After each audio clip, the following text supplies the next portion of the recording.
শিক্ষা, শান্তি ও প্রগতির পতাকাবাহী সংগঠন, জাতির মুক্তির স্বপ্নদ্রষ্টা বঙ্গবন্ধু শেখ মুজিবুর রহমানের হাতে গড়া জীবন ও যৌবনের উত্তাপে শুদ্ধ সংগঠন। বিদ্যার সঙ্গে বিনয়, শিক্ষার সঙ্গে দীক্ষা, কর্মের সঙ্গে নিষ্ঠা, জীবনের সঙ্গে দেশপ্রেম এবং মানবীয় গুণাবলীর সংমিশ্রণ ঘটিয়ে বাংলাদেশ ছাত্রলীগ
নবীন দলে দলে ছাত্রলীগের পতাকা তলে, মুজিব লোকান্তরে লক্ষ্য মুজিব ঘরে ঘরে, এসো নবীন দলে দলে ছাত্রলীগের পতাকা তলে। সব বাধা পেরিয়ে যাবো মোরা এগিয়ে, যতই সংঘবদ্ধ ছাত্রলীগ, ছাত্রলীগ বাংলাদেশ ছাত্রলীগের একটি ব্যাংকার সংগ্রামী সাথী ভাই বন্ধুরা আমার, আমি বলতে চাই আগামী 15 নভেম্বর সম্মেলনে যে নেতৃত্ব বেড়ে রয়েছে সেটি যেন একটি মাদক মুক্ত সন্ত্রাস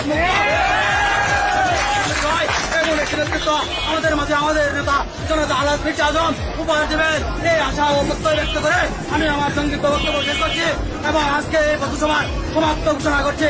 জয় বাংলা, জয়।